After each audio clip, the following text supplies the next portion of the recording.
Hello everyone, and today's video is not scripted. I'm sure that will probably be apparent soon.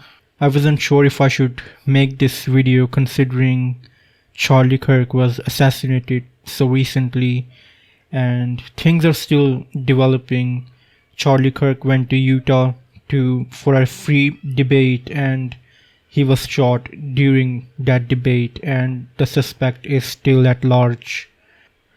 While me as a person, I could never say I've politically agreed with Charlie Kirk, even in his last moments, like the things that he was talking about transgendered people and about the state of Palestine. I wholly disagree with him, but what's happened to him is an absolute tragedy. The man was there for a debate, an intellectual debate.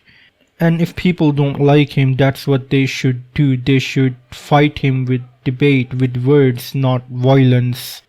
That's what I believe in. I believe that words and writing is the biggest weapons that I can advocate for.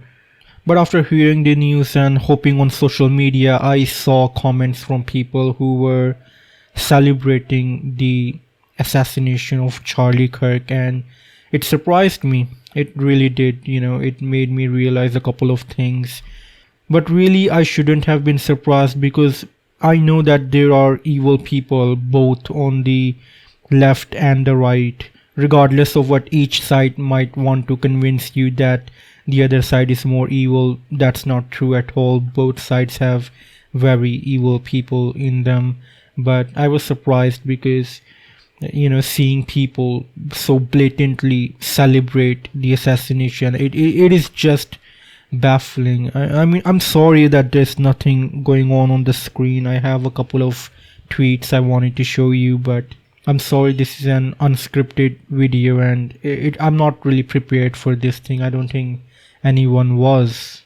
But seeing these people celebrate the assassination, it made me realize that people often reserve their empathy and sympathy for people they like and they don't give sympathy to people they don't like. And in the case of Charlie Kirk, there are a lot of people that didn't like him. I would say me including. I didn't like him. I never agreed with him politically, but he has my sympathy, my prayers for him and his family and his innocent daughters who are going through this trauma, and obviously it's going to scar them for the rest of their lives. I mean, who can live past something like this? But to see people who don't like Charlie Kirk so blatantly celebrate is really disheartening. Like, you can see someone retweeted saying that Ghost of Jotei developers were celebrating the assassination. I'm going to go through a couple of more tweets, and I don't recommend that if you watch this video. I'm not going to show anything graphic or anything, but just the words themselves can sometimes be scarring. So I mean, if you are affected by this tragedy, I don't recommend continuing this video. And then there is another writer who happens to be trans and also a writer at DC Comics, and people are calling out that DC should fire her. And then, she says thoughts and prayer, and then she says hope the bullet's okay after touching Charlie Kirk. She's a trans person, and people are saying that she's evil for, saying all of this thing. And yeah, sure, if she did say something that is completely so utterly disgusting considering the tragedy that's just happened, but you can't ignore the fact that Charlie Kirk has always hated trans people, which doesn't justify her actions. Like, when something so utterly horrible happens, you have to put your political guise aside and just share the pain. That's all you can do. But obviously this is not the choice that this trans woman made, and obviously now this is going to fuel the fire on the right. If she had some semblance of sympathy and empathy, she would not be in this position. I'm sure her position is going to get a lot tough at DC. She might even be fired. I'm not sure. But if she had a little bit of empathy, I'm not saying have empathy for, person you don't like. Have empathy for a situation where a man was murdered for openly debating, and now his daughters don't have a father. His innocent wife doesn't have a loving husband anymore. That's what you need to keep in mind. It doesn't matter if you don't like the man. Here is another tweet that says that it's not gun violence, it's Democrat violence. So obviously the blame has been shifting. We haven't even caught the culprit in all of this, and we are already assuming that it is a Democrat. It must be a liberal. And like whenever a school shooting happens, we don't say that it was a Republican, a conservative man. We always say that it was a disturbed individual, a depressed individual. That's how most of the news covers it, which is baffling. But now something like this happens and people are saying that it was Democrat violence. It's astounding to me how people can use a tragedy like this for political gains. And obviously this woman is saying that it's not gun violence. And then Jerry Riggs everything, you know him, he's a popular YouTuber, I watch his videos. He says that there are too many guns, thoughts and prayers isn't working. Now this is a bit harsh, but I will say that it's not entirely wrong.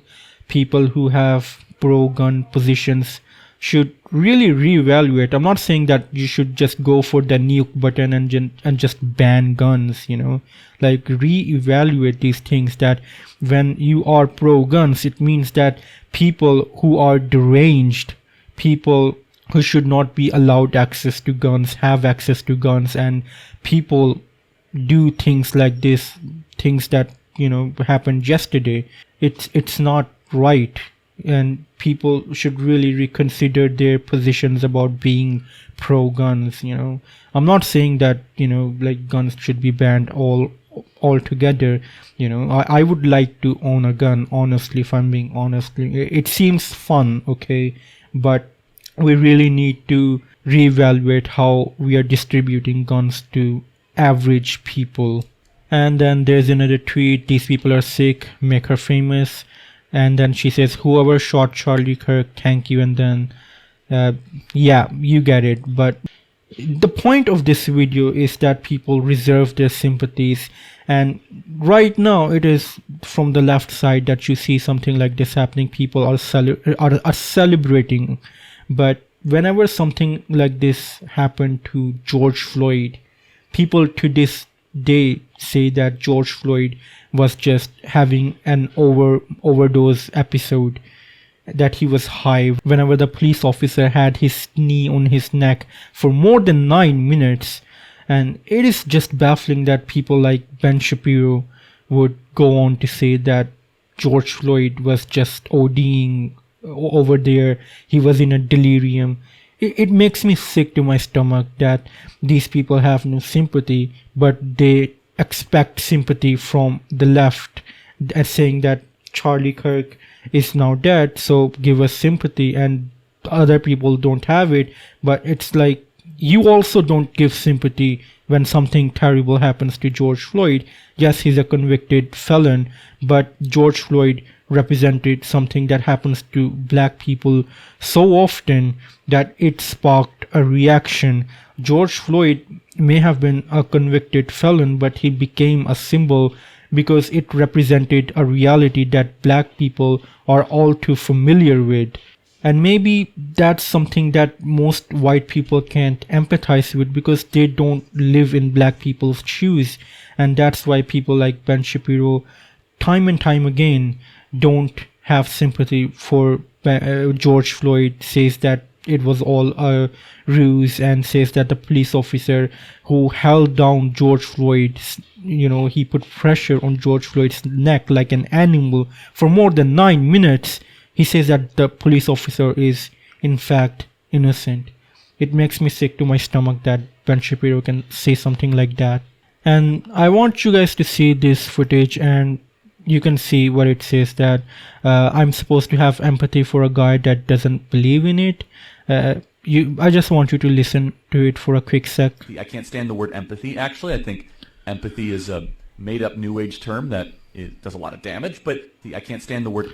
Okay, that's it. And this is a very short clip that may have been taken out of context. We should always give benefit of the doubt. I don't know where the full video is from, and maybe if we listen to the full video we might understand what he was trying to say. But I do see this rhetoric and propaganda from the Republican side. I've seen Ben Shapiro talk about it, and obviously now I see Charlie Kirk also talk about it, and I've seen Jordan Peterson talk about it, that people shouldn't have empathy.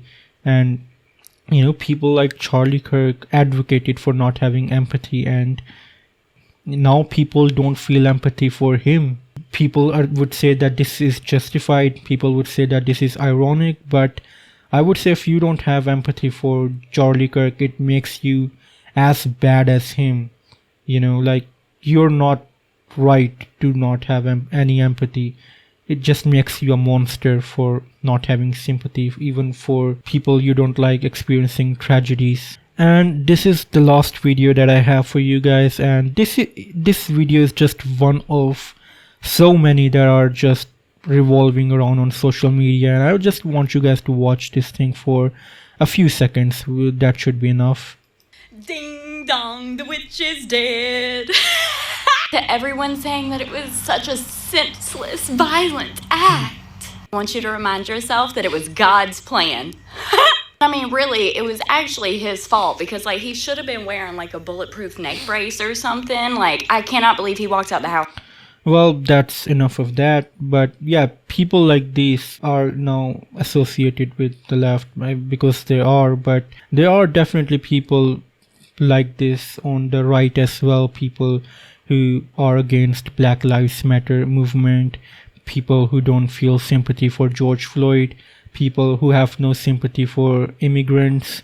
There are people who would blatantly say, yeah, if immigrants are being deported with no human rights whatsoever, that's totally fine.